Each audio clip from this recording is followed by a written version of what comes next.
Welcome into the Birds of the Roundtable for yet another Victory Tuesday. The Eagles are at 8-0 after, I could say, a scary first half against the Texans. We were unable to come to you guys last Tuesday for a Victory Tuesday following the Steelers game, and we did think for a minute we might have cursed this team, but the Eagles pulled through. The Phillies, we won't talk about, but they're no longer going to interfere with Victory Tuesdays, and so we're here today. We're going to break down the Eagles-Texans game. We might throw it back and mention a few things from the Steelers game, and then we will get you ready for the Eagles versus the Commanders on primetime Monday Night Football this week. So I'm joined, as always, by one of the best co-hosts that's out there, even though he makes me host this show each and every week. It is Dives. Give him a follow on Twitter, at Mr. Crockpot. Dives, how are you doing today?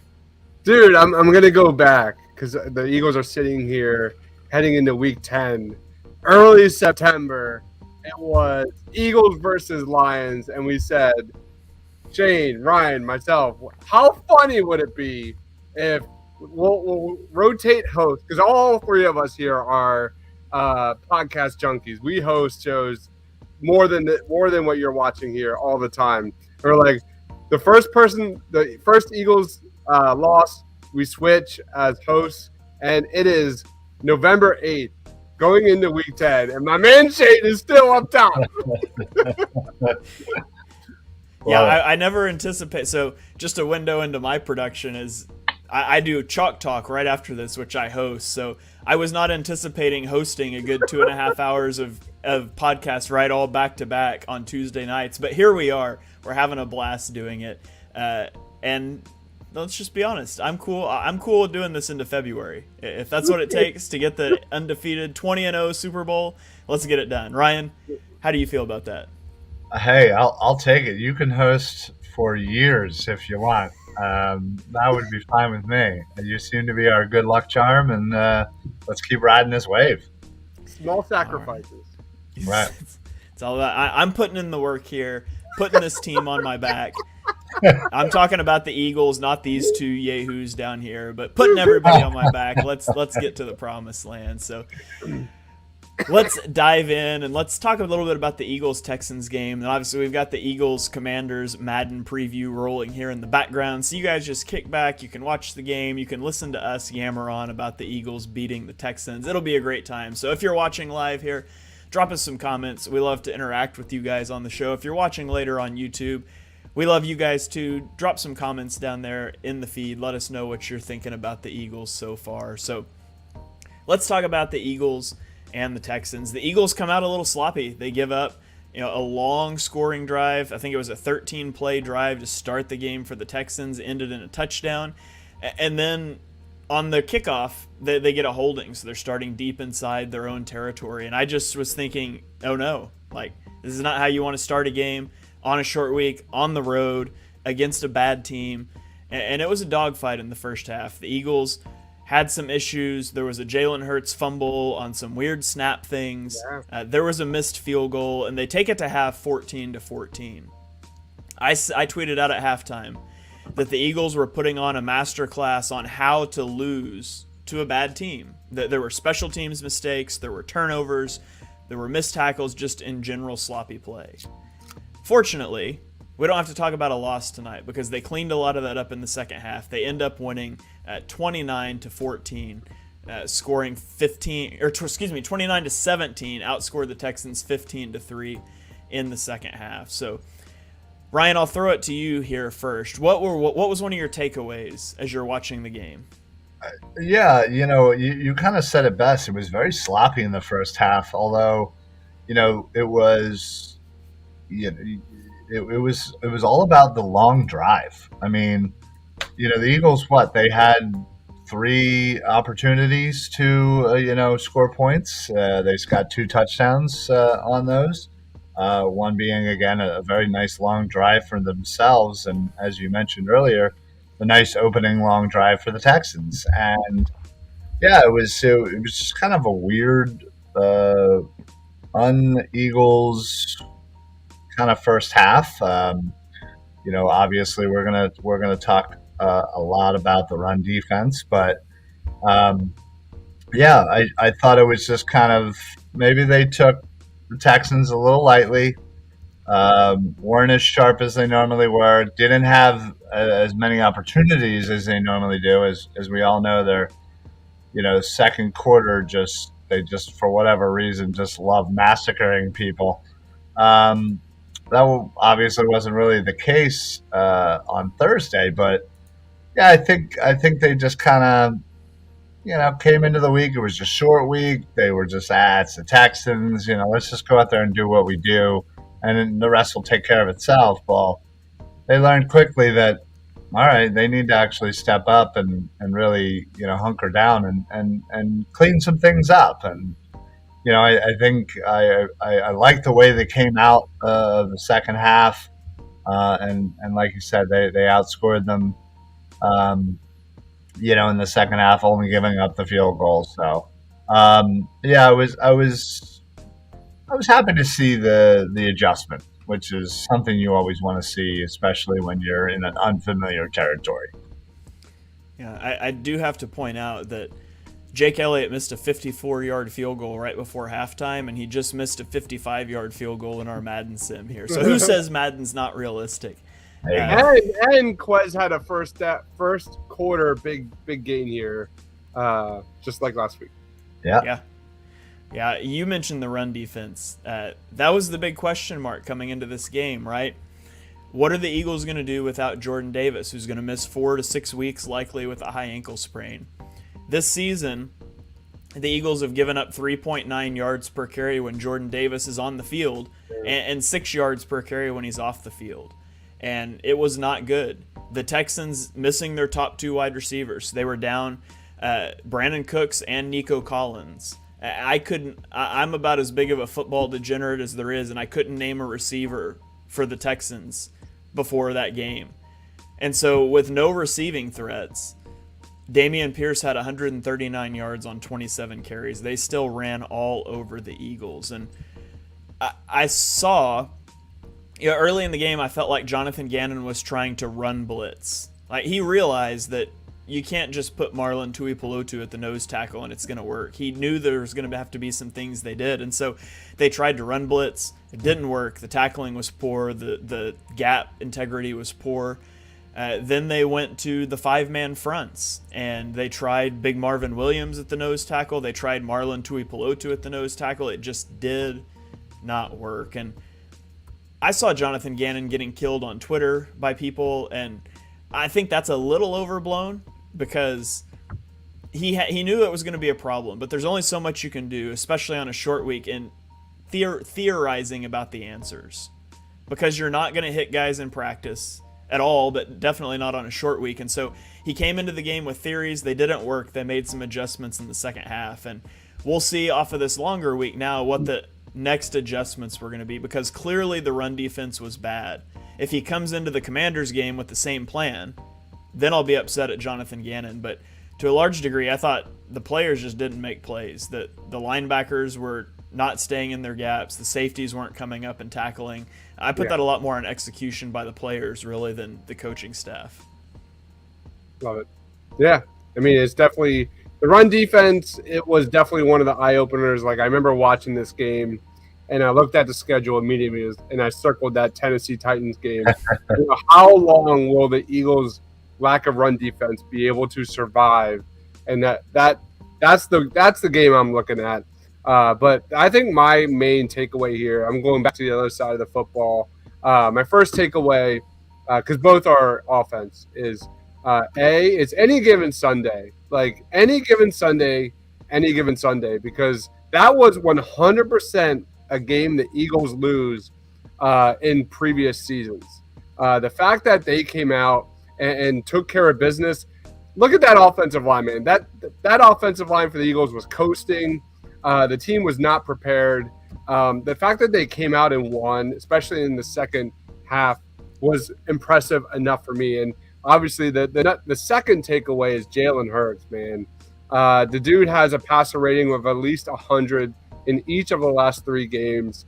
When I made the tape, and you can watch all the plays and all the runs from Jalen Hurts on this channel, I was really impressed with his ability to handle pressure. How many times have we talked about on this show of Jalen Hurts sensing the pressure, whether it's there or not, tuck and run or put his head down and run. I was really impressed with Jalen Hurts' ability to stay in the pocket and deliver with the arm. There's been just countless things that we have seen from Jalen Hurts when it comes to improving across the board. And that's still one of the areas he needs to show consistently that he's improved. And I thought that was a big step forward for Jalen Hurts. And I think the other area is that I just love the way the Eagles win in general. That for me, like you look at the Steelers game, the Eagles had 3 touchdown drives of 5 plays or fewer. Against the Houston Texans, the Eagles' first touchdown drive went for 18 plays. Their next touchdown drive went for 10 plays. We've seen numerous times this Eagles offense in the fourth quarter just take teams out with long, sustaining drives, man. This is an Eagles team that can beat you over the top at any single moment. But this is also an Eagles team that can roll up their sleeves and slash your throat with a 10-minute drive, man. And that's what I've been so impressed with. When you look back at the Eagles versus Bucks, that playoff game, man, the Bucks' ability to make that Eagles offense completely one-dimensional and kind of make them predictable on many, many levels, you're not seeing that. Like, this is a pick-your-poison offense. We've seen Jalen Hurts in the RPO make opposing defenses fail again and again, man. And the Eagles offense, whether that's Shane Steichen or Nick Sirianni or Jalen Hurts, like this offense has shown me that they're ready to take that next step. And that means playoff victories, because that's where we're heading, fellas, man. We're heading into territory where we're talking home field advantage in the playoffs. And we went from like a playoff victory being a successful season for the Eagles, and we are talking we're having a completely different narrative in 2022 now. Much of that is Jalen Hurts' development. Much of that is the offensive line being completely dominant. Across the board, this Eagles team is successful. I'm not looking too much into this Houston Texans game. Any given Sunday, they took care of business. Let's go, Birds.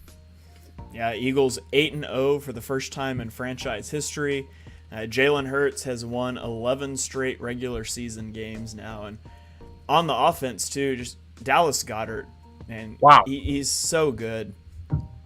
In my mind, he's clearly the second best tight end in the NFL behind Travis Kelce. He's 8 catches for 100 yards in this game. He's such a good route runner. The Texans play a lot of cover 2, and they were just constantly killing them with corner routes to Dallas Goedert. And so when they adjusted, they started to play more man coverage. Safeties can't cover Dallas Goedert in man coverage. They just can't. He's too good of a route runner.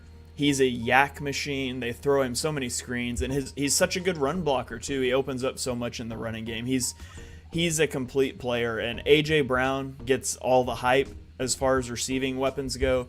Dallas Goedert is as important, if not more important, to this offense than A.J. Brown. And you forget sometimes when he's not the focal point of the offense, as he wasn't against the Steelers, how vital he is. But he's so key in how they match up with this offense.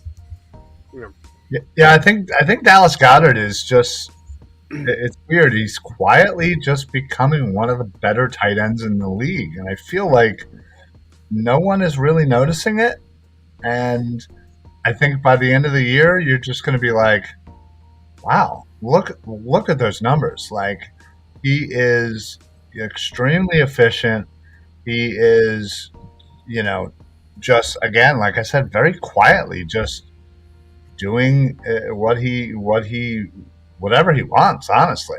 I mean, I've always, before this season, I was really kind of hoping this to be the Zach Ertz year, if you will, where he kind of takes that big leap into, top 5 tight end, and he already has through 8 games. And I just don't think he's getting enough credit, not only, nationally, but I think even locally from certain areas. But You're absolutely right. I think he is just as vital as AJ Brown to this offense.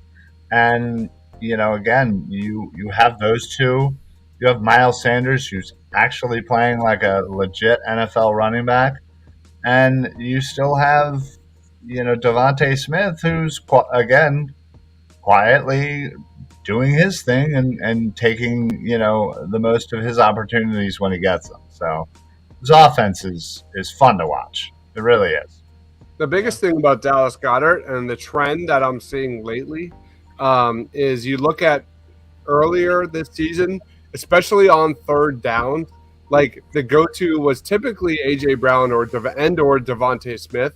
Over the last, at least since the bye week, we've seen much more Dallas Goedert on those third downs. That is definitely an area to keep an eye on in this Washington game and moving forward, because as we all know, like he's an efficiency monster, and I think Goddard could be just another weapon on third down. The Eagles are a top 5 team on third down, and that's just there's little nuances about this Eagles team that I absolutely love, like that AJ Brown slant, the Devontae Smith crossing routes, like those are unstoppable plays, man. There's definitely plays in this Eagles offensive playbook that we have not seen defenses be able to respond to or adjust, like the RPOs with Jalen Hurts and Dallas Goedert on third and shorts, on fourth and shorts, fourth and ones, like things like that. But Dallas Goedert on third downs is one I'm definitely keeping an eye on. Yeah. Absolutely. Mina Kimes had a deal on Twitter, I think it was last week. It was before the Texans game, where she compared the Eagles offense to like Friends episodes. They would always name the episodes like the one where whatever happened. And she's like, you can just go down go down the schedule and you can be like, oh, that's the game where the RPOs beat you, and this was the game where AJ Brown beat you, and this was the game where Miles. It's like they just completely shift identities offensively from week to week as Madden blasts another 70-plus yard punt there for Ryan. But they can completely shift identities, and you've seen them do it. They've been a 4 wide, spread it out, throw screens. They've been the vertical passing game. They've been the RPO game. They've been the power running game, and you can game plan to stop one of those. They're just so multiple in what they can do, and not all the good teams in the league, and there's not a lot of them. But you think about the Chiefs, you think about the Bills. They're certainly good offenses, but if you can take away what they do well, you can stop them, as we saw happen. The Titans, the Chiefs game, some of these other games. We haven't seen that against the Eagles yet. We haven't seen a team be able to take away everything the Eagles can do, and that's what's really encouraging as you think about a playoff run. So what you're saying, Shane, is that the Eagles' offensive playbook is David Schwimmer trying to lift his couch up a flight of stairs and yelling, "Pivot! Pivot!" That's about it. That's opposing defenses trying to stop the Eagles. Right. Well, you're 100% right. I mean, just when you think you can figure out this offense, they absolutely switch it up. Okay, you're going to take away the run game. All right, we'll just pass it down your throat with AJ Brown, Devontae Smith, Dallas Goedert. Oh, you're going to take away one of our wide receivers? Oh, we got another one. You're going to take away this, but we got a tight end that'll destroy you. You take away all of our wide receivers? Well, we got Miles Sanders, who's just running lights out. He's having a phenomenal year, and I couldn't be happier for him. Yeah. It's just fun because they're doing it in so many different ways, and I mean that's a great analogy by Mina Kimes. I mean it's true. Every game seems to be something different. We even mentioned it earlier. Oh, hey, this is the AJ Brown game. Oh, this is the Devontae Smith game. This is the Dallas Goedert game. This is the Miles Sanders game. I mean, what are you going to do? What are you going to do? What defense out there is capable of shutting down 4-5 basically with Hurts, because Hurts will sting you with those legs too. So what are you going to do when trying to shut down all of these weapons? It's just right now. It's just I don't think it's possible. There's only one defense in the NFL that has the horses in the secondary to shut down the Eagles' passing attack. And fortunately for the Eagles, they will never face that team because it's the Eagles. The Eagles secondary is the only secondary in the league, I think, that could legitimately cause issues for all of the pass catchers. Devonta Smith, A.J. Brown, Dallas Goedert. They're the only team that has the horses to match up with all of those guys that I can think of. And so, you know, I'm really excited about the offense and the way they're going to continue to go. And the defense, you know, we talked about, Dibe said this is the type of game that the Eagles a year or two ago, they would have lost, tied at halftime, whatever. I didn't realize until I was looking at all 22 today. I put this play out on Twitter, but with about 5 minutes left in the game, the Eagles are up 12. And the Eagles ran a cover 3, and James Bradbury totally blew his coverage. As good as he's played this year, he totally blew his coverage, a guy behind him. And it should have been a touchdown to Philip Dorsett, but it wasn't because of two players, Kevon Wallace and Marlon Tuipulotu. Back into the roster guys who have not played particularly well. But Kevon Wallace from midfield, you know, he's the center of field defender. He noticed the bust, and he starts running over there. Marlon Tuipulotu gets pressure on Davis Mills and forces an inaccurate throw. If either of those guys doesn't recognize that, that's a touchdown. And then there's 5 minutes left, and all of a sudden it's a 4-point game. And so even as good as the Eagles are playing, and then you have one of your players, James Bradbury, who's played so well this year, busts a coverage that could have put you in a really dicey situation. And you had back into the roster players step up and make big plays. And so, you know, and obviously the stars are making plays too. Javon Hargrave, 5 sacks in the last 2 games. By the way the Eagles slowed down the run in the second half was moving Javon Hargrave to the nose tackle, which you would think is not ideal, but that was getting him one-on-one matchups and pass rush, and he was just dominating. So you can move him around. I would expect to see him at the nose more against Washington. Yeah. Chauncey Gardner-Johnson gets an interception. James Bradbury gets an interception. Just the team is special, and the special teams is special in a different way, but we don't have to talk about that every week. But, holding on the first kick return, the missed field goal, things that could have cost you, but they didn't. And we talked about before that the margins are just so wide for this team right now. And there's some things they can clean up and that you hope they clean up, because as they get into playoffs, the margins will become thinner. But they're playing very good football right now. The margins are get Jordan Davis healthy.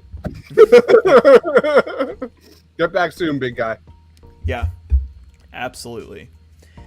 So, all right. Well, anybody have anything else they want to touch on from the Eagles-Texans game before we move on to previewing the Commanders? Nope. Let's go. Let's talk about it. Ryan, you good? Yeah, I'm great. I guess we didn't talk 2 weeks ago about the Steelers game, so let's just real briefly say A.J. Brown. Wow, like, what a game! What a game! You want to blitz without a single high coverage? A.J. Brown will eat your lunch. You can't do it. You want to blitz out of 2 high coverage like the Cardinals did?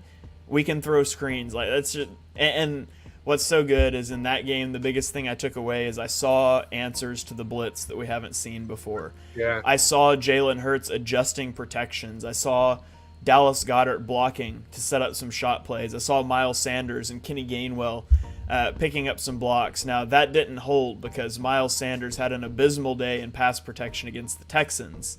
But, you know, it's touch and go, and they continue to work on it. But that's what I've seen as the weakness of this team before the bye, and they've come out after the bye, and they've been very good against the blitz.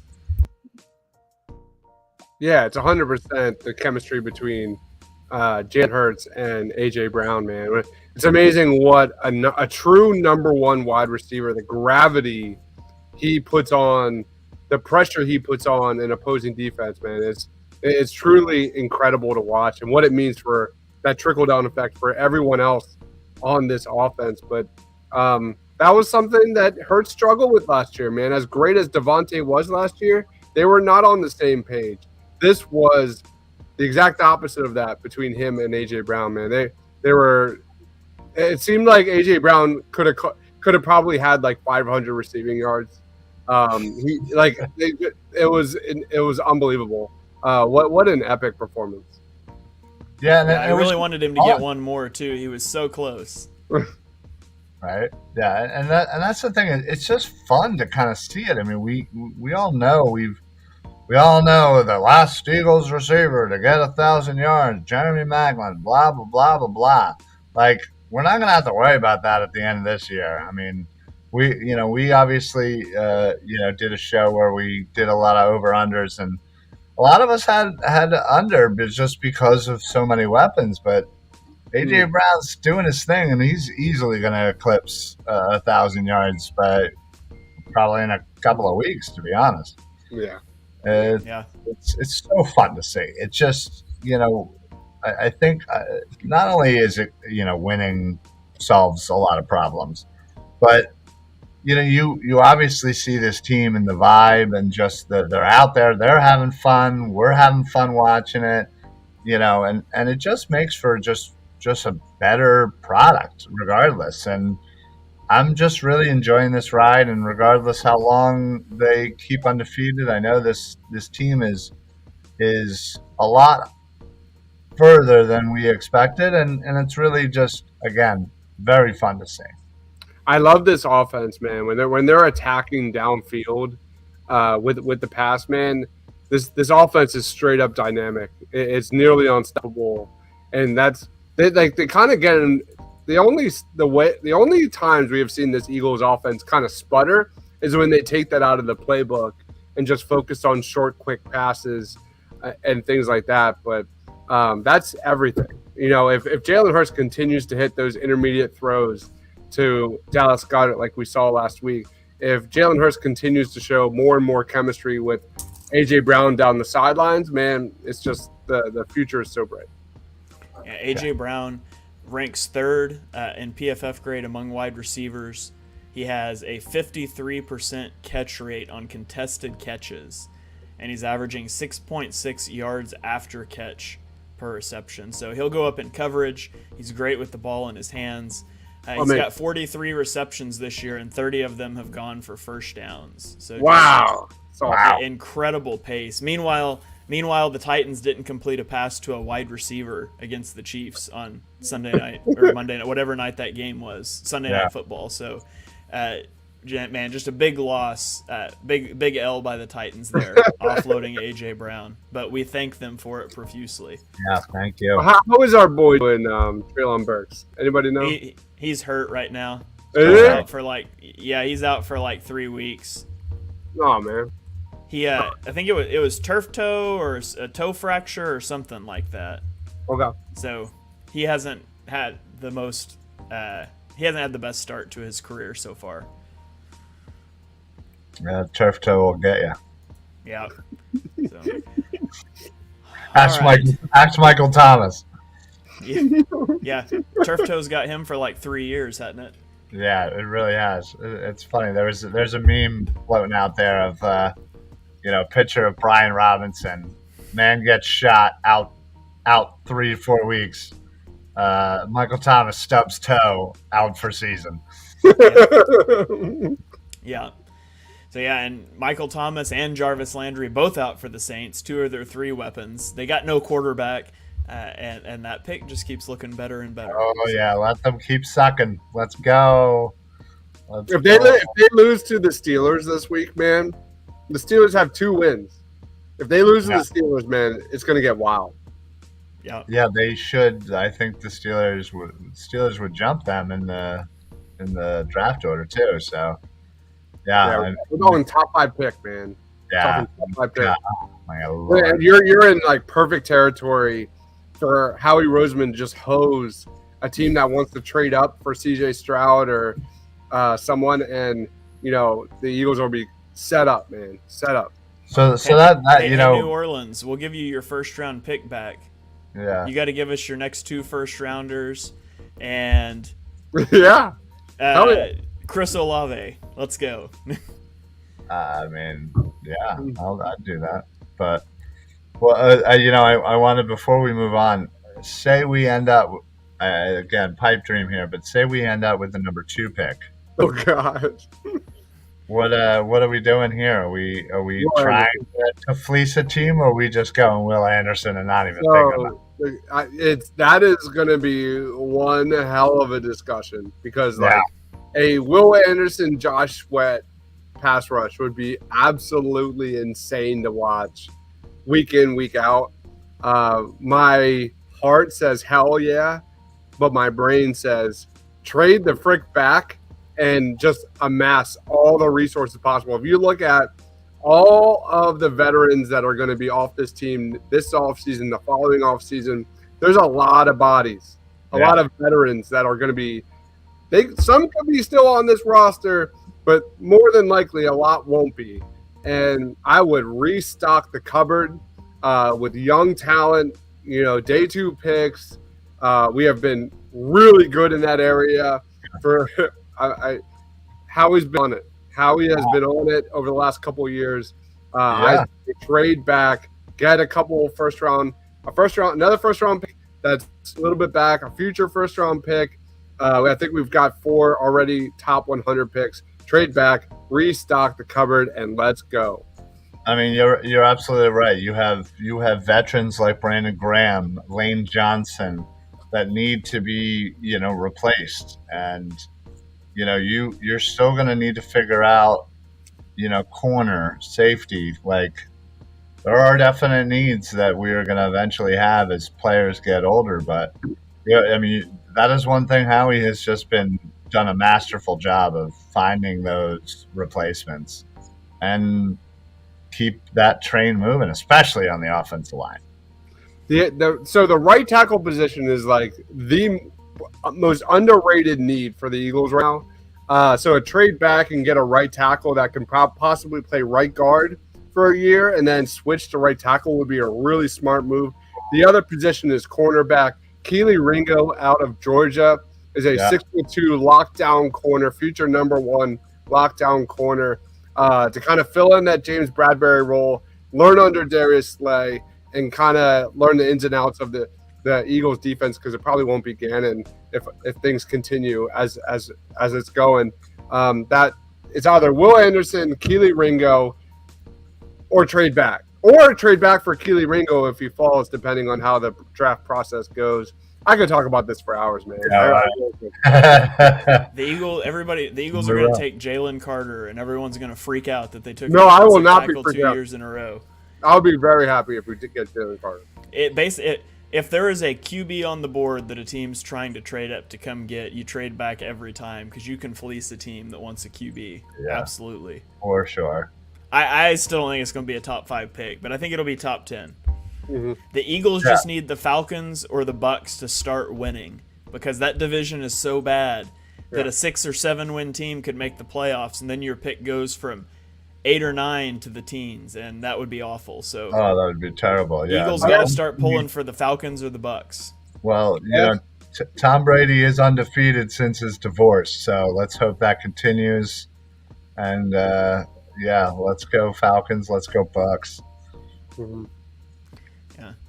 All right. Well, let's pivot to Monday night's game. So the Eagles again don't have a normal week. They come off the bye. They play Sunday, Thursday, and then Monday, and then the next week it's Sunday Night Football, I think. So yeah, it is. It's such a 2 weeks after. Yeah, that's right. It's 2 weeks because the week after is the Colts. So lots of prime time play, games. We got to play a team that's never actually called plays. It is a really weird kind of week. We're coming off of the bye. We're playing Pittsburgh, then we're playing on Thursday night, then we're playing on Monday night, then we're playing the weird ass Colts, and then we're playing on Sunday night. Like, it's it's we had mentioned earlier, this run defense obviously wasn't very good, and the Commanders, whatever, Gibson, Brian Robinson, they're not the greatest. I'm not necessarily worried about them. But you go then to the Colts, who have Jonathan Taylor, who, granted, is not having the best of seasons, but he's still Jonathan Taylor. We've all seen what he can do. Then you go to Green Bay. You have Aaron Jones. You have A.J. Dillon. It's a nice 1-2, headed monster there. Then you go into Tennessee for Derrick Henry. I mean, then you got to play Saquon twice. It's something that is on my mind as far as a little bit of concern. Hopefully, against the Commanders, they can kind of right the ship against maybe less talented running back to kind of get themselves prepared for the eventual return of Jordan Davis.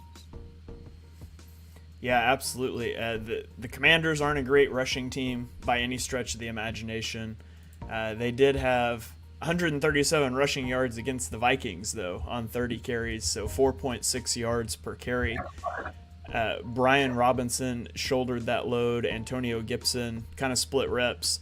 Those numbers are a little inflated because they had 2 wide receiver runs that combined for like 40 yards. So they're not the best running team. They'll be a little bit gimmicky. They've got Taylor Heineke under center now that Carson Wentz is injured. I can't imagine we see Carson Wentz on the field again this year.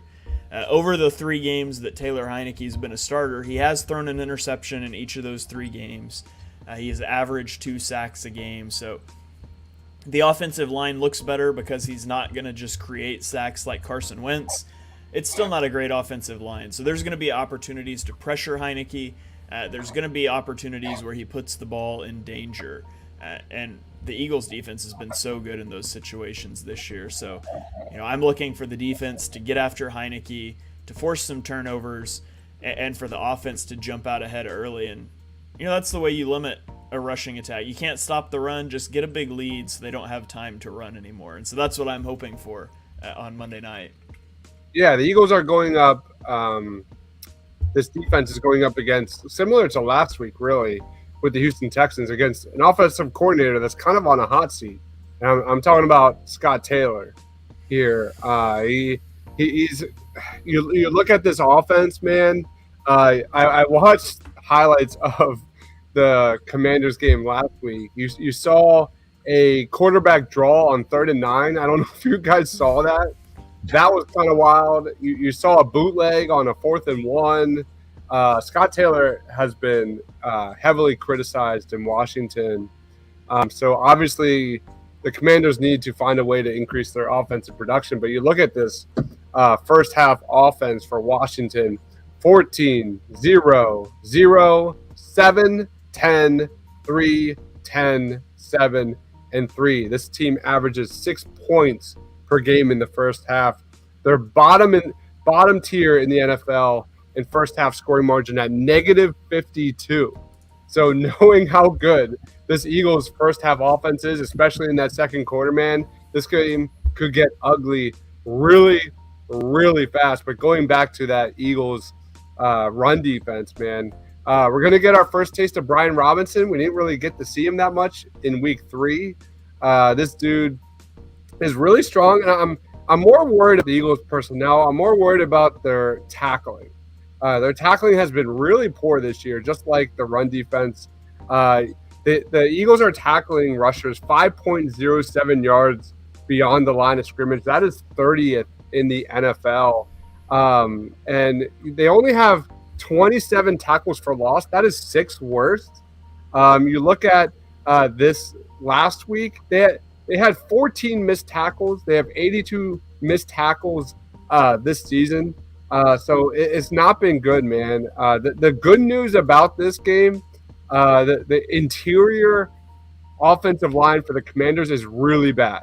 It is really bad. So we're as much of that absence of Jordan Davis will be missed. Like, it's not that much of a issue because per PFF, the interior Washington offensive line has a 46.4 pass block grade, which ranks 28th, and they allow pressure on 19% of dropbacks, which is 29th.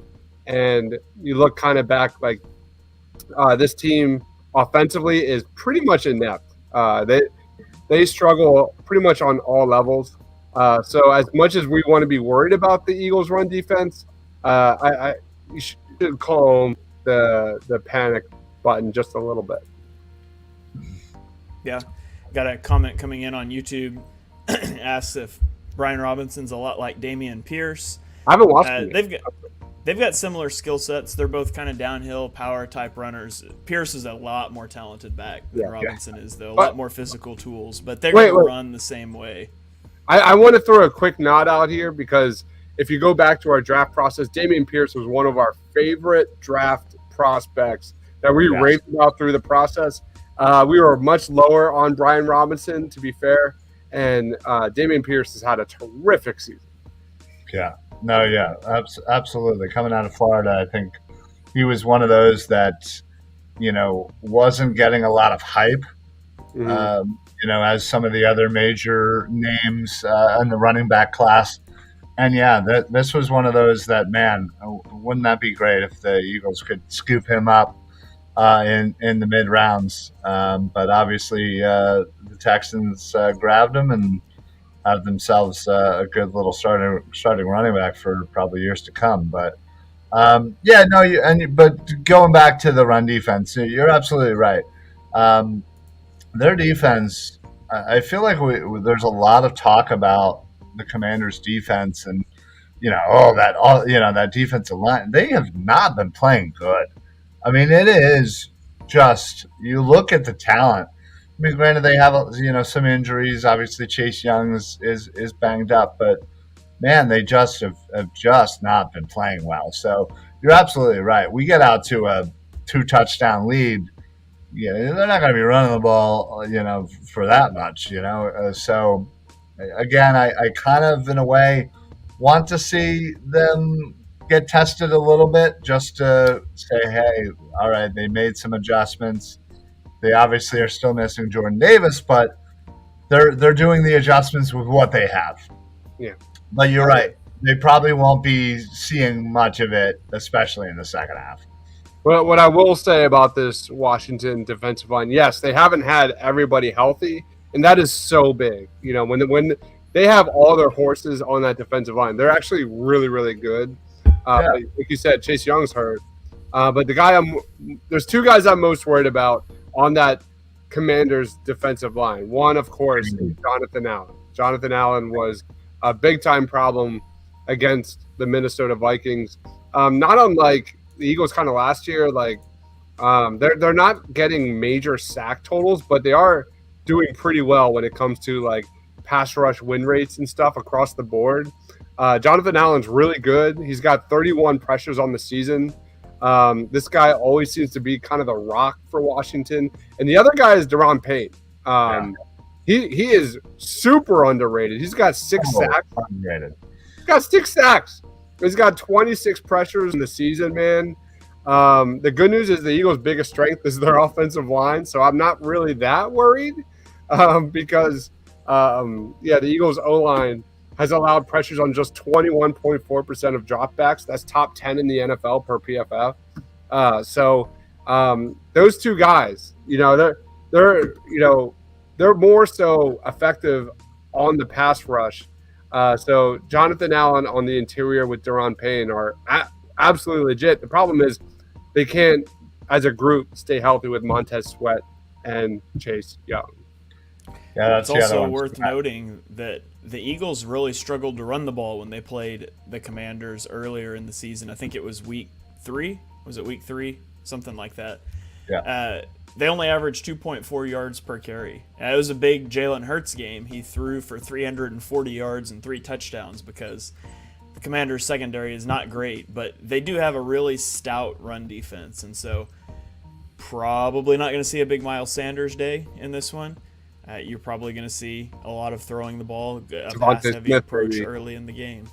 Yeah, Devontae Smith. We got to go back to week 3, man. Devontae Smith it was my player of the game during this program. If you go back, because the Washington Commanders were getting absolutely torched by those slot receivers. Devontae had 8 receptions for 169 yards and a touchdown in week 3. I mean, so you got to expect the Eagles to go to the gold mine one more time and see how the Commanders adjust there. I agree, Shane. I think this is another game where you'll probably see more Jalen Hurts arm versus the Eagles kind of rushing attack. Yeah. Let's go to a couple comments here real quick. Hargrave, Wilson, and Tui Pelotu played the nose tackle. Did Hargrave play okay? We mentioned a little bit earlier. He's the only one that did okay at the nose tackle. So the other two are terrible. Yeah, the other two are terrible. So I think if you In fact, I'd have to dig this up again, but Sports Info Solutions had out that I think it was like there was like a full EPA per play difference when Marlon Tuipulotu was on the field versus off the field. Like he literally cost the Eagles a point every play he was on the field. So that's not great. So look for Javon Hargrave with the nose. That's not great. And then would it make sense to read Allen or Payne? That's a little harder though because they play more interior, so it's hard to make a read guy. Like Deron Payne, he's rushing from interior, so you can't really make him a read guy like the Eagles did to Micah Parsons. But anyways, yeah. So let's talk about some predictions for this game. What do you guys see happening in this game? Monday Night Football.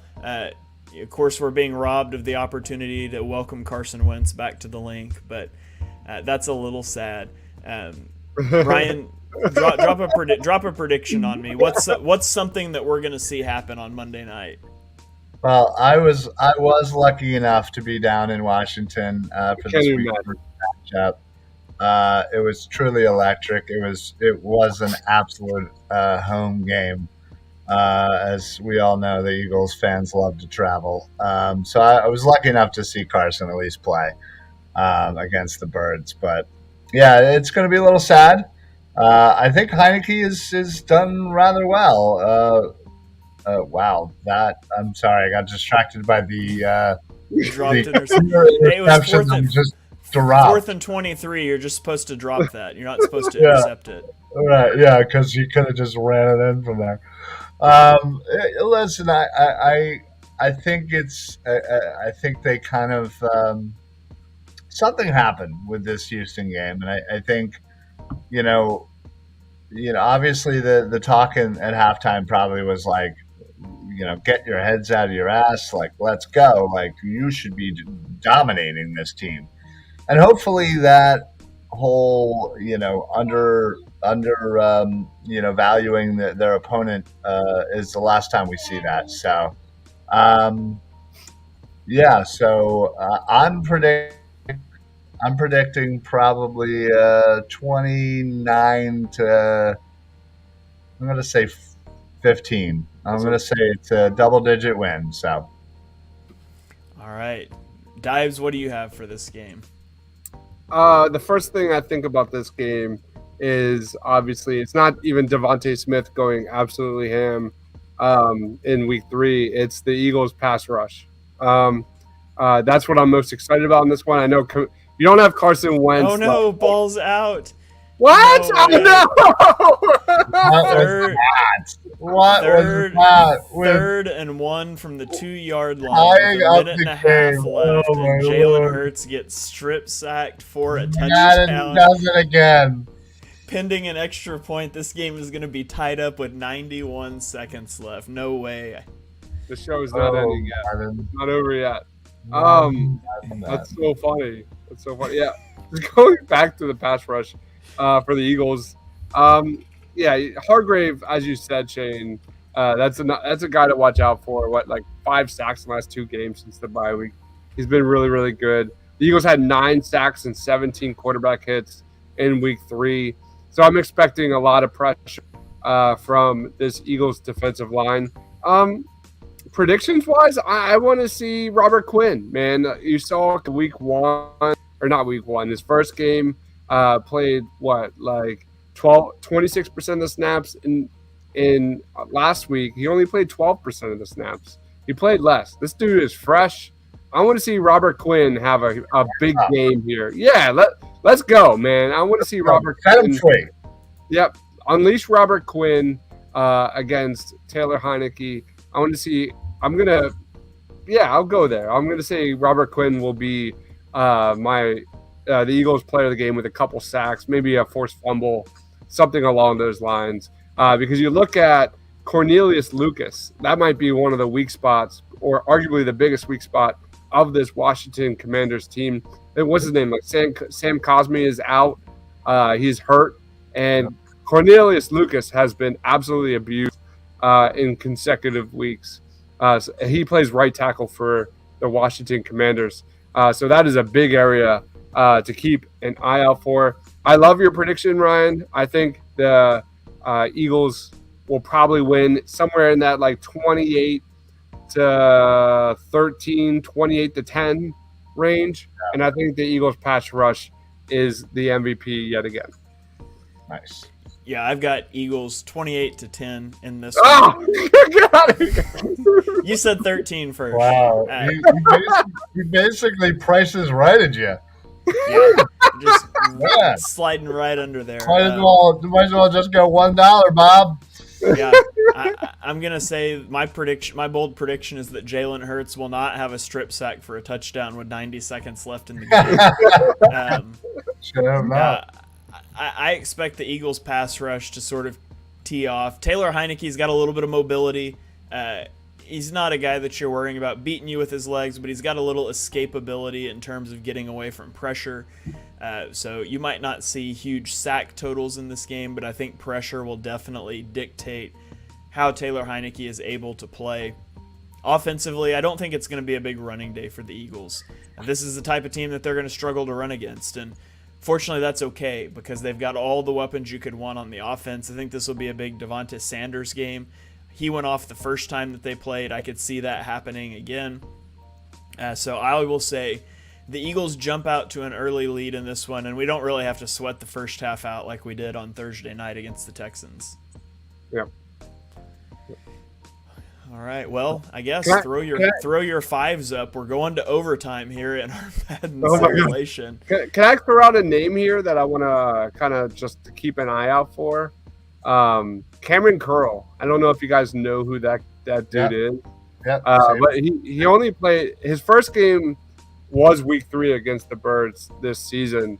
That's definitely someone to keep an eye out for. I don't recall him playing week 3 against the Eagles, but according to PF, he's the top ranked safety in the NFL right now. So that's definitely a guy that Jalen Hurts definitely needs to kind of monitor, and it's someone that I'll definitely be kind of learning about over the next few days.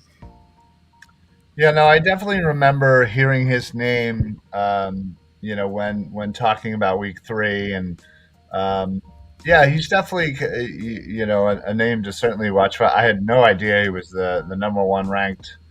According to PFF, take that for whatever that's worth. But it's obviously it says something. So, and they did just trade away. Then they traded away William Jackson the third over to the Steelers. So, their defensive backfield is certainly a little less depleted than it was back in week 3. So, I still expect them to just do exactly whatever they want in the air and on the ground. To be perfectly honest, I just don't like the Washington defense. I think they're very talented, especially that D line, and they got some decent linebackers that kind of complement, but they just haven't been playing very good, and it's been showing. This team just defensively isn't where it probably should be, and probably injuries have a big part of that. So, I just expect domination, honestly. Double-digit win shouldn't be a problem.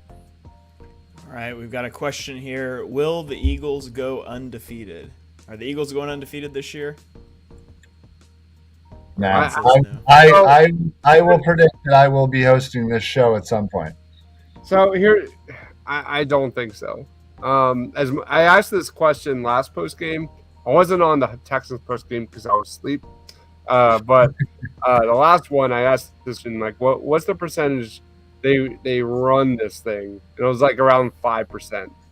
And I don't think so. Like if this continues as is, oh my gosh, what a catch! That was awesome. Woo! Was that Devontae Brown? Devontae, baby. Wowzers. Let's go.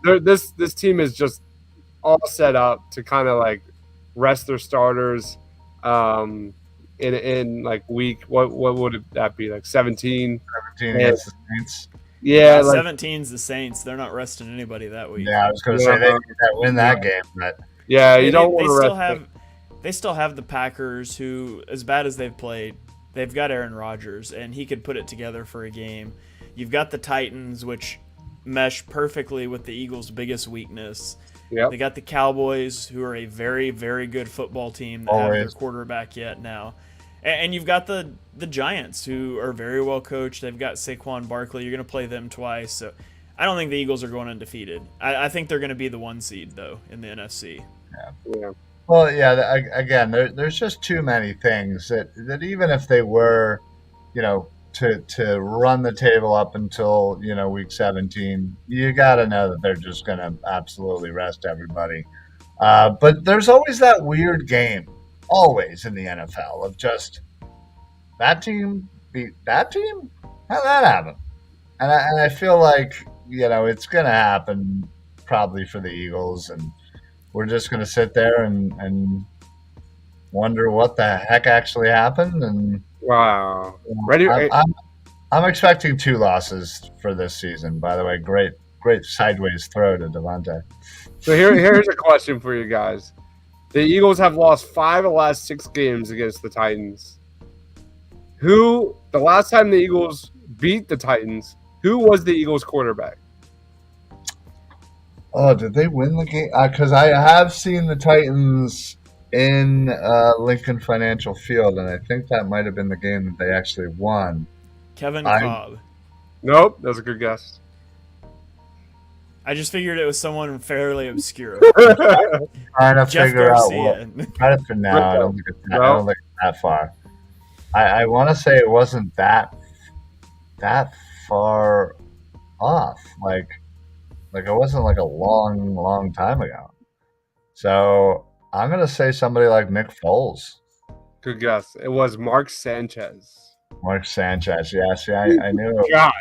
I knew it was probably like 8-9 years ago when I went to that game. So. All right. Well, there you have it. The Eagles do prevail in our Madden simulation in overtime. A game that didn't need to get to overtime, perhaps, but they walk it off with a Miles Sanders touchdown. So maybe that's what they should have done at the end of regulation, instead of dropping back to pass. But yeah. So we are predicting across the board. We're predicting an Eagles victory on Monday night. We are predicting that I'm going to be in this host chair next Tuesday night once again, hosting a Victory Tuesday. Don't jinx it. Don't jinx it. We're going to make it happen, though. Anybody have any final thoughts that they want to fire off about anything Eagles related before we get out of here? I am still getting tagged on the Jalen Hurts criticism. Guys, if you thought Hurts was just what's the word? Immune to criticism last year, just get off your high horse, man. Just stop. I get tagged on Twitter about this stuff. Just stop. Part of being objective is being critical, and just realize that no one is safe. Jalen Hurts isn't perfect this year either. There are definitely things he needs to improve on, as great as he has been. So for me, just block me already. Just block me already. and just shove it up your ass, because I don't. Yeah. I hate the fact that people can't differentiate, hate versus objective criticism. Like it's really not that hard. Like if you're being mean and you're for no reason, okay, that's probably hate. If you're saying, well, on this play he probably could have went to his third read and blah blah blah blah blah, that doesn't mean you hate him. That just means, hey, things could have been a little better. So people out there recognize it and stop bothering this man. Come on. And for the record, I wasn't a hater at all. I've been on this show, not this show, but Party on Broad, you name it, many times. It's 50-50 on Mark's show, Shane's Compass. It's 50-50. How is that criticism? That's stone cold objective analysis. But there are some people out there that continue to drink the Kool-Aid. And listen, if you thought that Hurts was going to make this level of this kind of Tyrese Maxey level jump in his development, man, why are you working for the NFL? You know Right. what are you doing? Like, get real, guys. Yeah. I got You have blown up during the Steelers game because I tweeted out this one clip where Hurts dropped 12 yards behind the line of scrimmage and had a clean pocket, and he got his arm hit while he was throwing. And all I said was, "There's plenty of room to step up in the pocket here," and I got blown up for the rest of the night. Why don't you ever talk about Jalen Hurts' good plays? And so I just started tagging those people in all the other clips I'd put out during that game. Like it is kind of crazy. There's a lot of crazy people out there on Twitter. Our public service announcement to you guys is just make liberal use of the block button. You don't have to talk to those people. Just block them. That's fine. Absolutely. I'm not like a Twitter engagement person either. Like, I don't care. Like, Nah. I don't have time for Twitter. I don't care. Or Twitter arguments back and forth. There's Exactly. no such thing as debate on Twitter. Absolutely nothing. It doesn't exist. Love it. Oh, well. All right. Well, on that note, let's get you guys out of here. Thank you, everybody, for joining in. Those of you that chimed in the comments, if you're watching on YouTube later, we really appreciate you guys.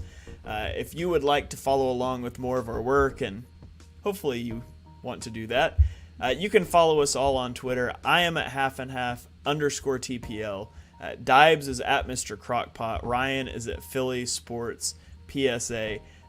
Before we get out of here, Dibes, why don't you plug your stuff? What do you got going on? What's coming out for you soon? Spotlight. What? I don't know what you said.